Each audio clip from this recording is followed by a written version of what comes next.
Hi guys, in this video we're going to have a go at making a Deadpool cake, ready for the release of Deadpool 2. So I've printed off an image that I've just found on the internet. I'm going to use this as a template. Just make sure that I've got a cake board that's much bigger.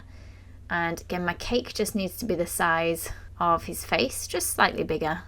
I've baked a 9-inch cake, so it's not an overly big cake, but my printer only prints to A4.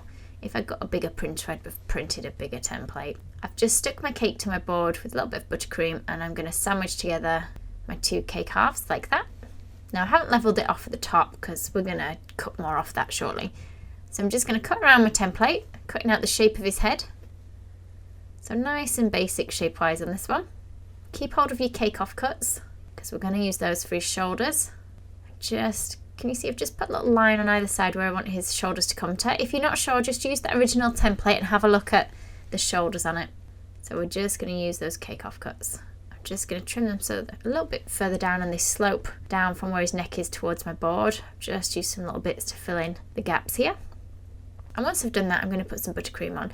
I've only just baked my cake. Well, it's cooled down, it's baked and cooled, but it's still very soft at the moment, so the buttercream's going to be a little bit harder to put on. Just going to trim the edge of the face. So can you see cutting off the edge, cutting at a diagonal slope, so the face kind of curves round. And I'm just going to mark where his eyes come to because I want to cut out a little bit so we get an indentation just there, and we'll cover this in buttercream as well. Just make sure your buttercream's nicely whipped up so it's nice and soft. So I'm going to go all the way around that. If you need to go over with 2 layers of buttercream, you can do, but pop it in the fridge in between layers so that it has time to firm up. Try and get it as smooth as you can. Something that I'm not overly good with. And I've picked some ready dyed fondant now for this one. So ruby red fondant saves me dyeing red. I make a bit of a mess when I dye red. Now I've used 3 packets of this to roll out. Just make sure it's large enough to cover the face and shoulders. Just rub it lightly with the palm of your hand. We're just going to try and press that in around sort of the neck and shoulders. Now I've got a little texture mat here. So this one's the Weave Effect one, and it's actually a clay fabric. I'll put links in the description box below to where you can get hold of these things. I'm just going to rub this over his face and also on the body, and then we're going to trim off all the extra bit that's on the board so we end up with more of his shoulder and head shape now. Don't worry about the bits of buttercream on the board, we can tidy those up later. So now what I'm going to do is use my template, can you see on the right hand side, to see where he has little lines on his outfit. I've just got a stitching tool and I'm using the pointy end to draw in all the marks, and then at the other end there's a little stitching wheel which I'm just going to use as well. So next to those lines I've already put on, I'm just going to cut a thin strip just to go under his neck, so we just see a tiny bit of like the collar bit on his outfit poking through. Again, just go over it with this stitching wheel tool. Let's make it match at the other side. Now I've got some black, because he's got little black patches on his shoulder. I've also got another texture mat. This is a sand one, for if you want a little bit of texture on the leathery looking bits. You don't have to put the texture on it if you don't want. So I'm going to place it on, and then I'll cut that to shape a bit more once it's in place. Again, have a look at your template. Now I can't fully see it on my template, so I'll just Google an image online just to check in a different picture how his outfit goes. I'll do the same on the other side. Just trim that down and put the lines in. Let's put a few more markings in the front. Now this one I was aiming for down the middle, I've just gone a bit off centre, and that is by accident. So just look at a picture to see where all the stitching lines are, and sometimes I just make up where I want to put them. Now I've just rolled out another piece of black. It's got a little strap that goes over the shoulder, so we've cut out a rectangle, cut off the corners, and then we'll have a thinner strip that comes out from the bottom of it. Let's just trim that off. Again, if you want a little bit of texture, just go lightly with it on this one. Let's give him like a little buckle on the strap. So just a piece of black, little snake shape, and we're just going to wrap that round. And then let's put some stitching lines on as well. Now I'm going to use my template to cut out the eyes so that I can hold them against the face and see whereabouts they need to go. Also I can cut around my fondant as well to the right shapes. Cut along the stitching line or the seams on his face, so I can mark that on there using my template. Then I can go over a little bit firmer with the modelling tool, and then also again with the stitching line. I'm not worried too much about the eye area at the moment, just the top and bottom. I'm just going to push my finger in lightly to create a little bit of an indentation where his eye's going to go.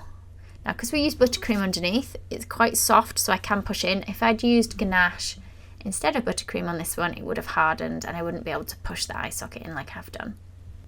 Just repeat the same on the other side.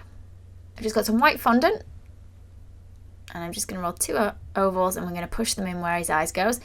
Now just check by holding up your template that is in the same place as his actual eye. If it helps, cut out the white bit of his eye and then we'll press that on there and see if it fits. So it just about fits in there. I'm going to add an extra piece of fondant just underneath, just to give him a bit more shape above the eyes. And then we're going to cut out our pieces on some rolled out black fondant for the eyes. So around the outside and the inside where the eye goes. Now one of his eyes is always a bit more narrowed than the other when he's pulling a facial expression. So we'll try and do this one a little bit narrower than the other one. Just do the same on the other one. Now I haven't used water on these, so if I do it wrong and I want to take them off, I can easily pull them off and stick them back on. Let's just give him some deeper lines underneath each eye, just using the bottom end of my Dresden tool. So this is a different tool to what I had earlier. Just going under those eyes. And then I'm going to go around the edge with my stitching wheel. So the edge of the black and then also around the red.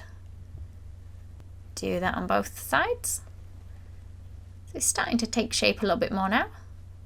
Now I'm going to paint him. You can just use the edible dusts and dust them on dry.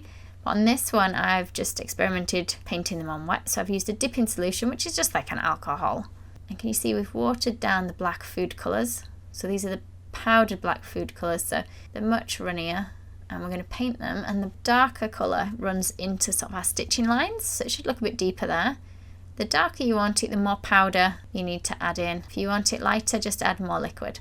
So any areas we want to darken, can you see we'll just add a bit more of the black powder in with the dipping solution. So if I want to blend it, I'll use it really watered down and just rub my brush across there. Now if you find it easier, remember you can just brush them on dry. I don't often use the dipping solution, so I thought I'd give it a bit of a go. Now it does evaporate, so if it's for children and you're worried about putting alcohol on, it does fully evaporate. So you won't be left with an alcohol tasting cake. The dipping solution does smell pretty strong though, so you might want to open a window when you're using it.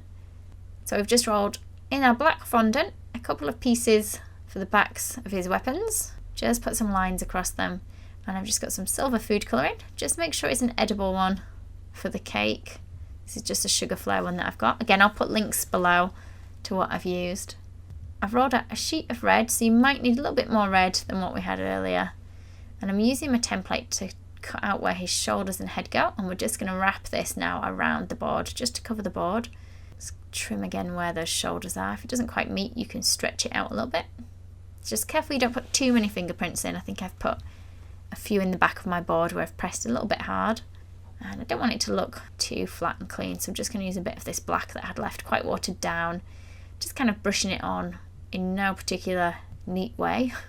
And then we're just going to place those little black pieces that we rolled out earlier on, coming out like from the back of his neck like so. I've just got the dry powder now. You can use white or cream, and we're just going to highlight some areas. So I've got a smaller brush, keeping the brush dry. Anywhere that you think light would reflect on, we're just going to brush some of this pale dust onto. If you prefer it without, you don't have to do all the shading. I think it just adds a bit more detail to him. Again, we'll put some little highlighted areas on the weapons at the back and just a little bit up on the shoulders. There he is, all finished. So the only thing left to do is to cut into him and eat him. And for those of you wondering what I do with all the cakes that I use in my YouTube videos, sometimes I eat them, sometimes they get given away to family members and friends. With this one, I enjoyed him all to myself. I hope you've enjoyed the video. Thank you for watching. If you liked the video, be sure to hit the thumbs up button and leave me a comment below. You can see more of my tutorials by clicking on the images on screen now. If you haven't already, make sure you click the subscribe button to stay up to date with my future tutorials. There are also links in the description box below where you can find me on Facebook, Instagram, and more.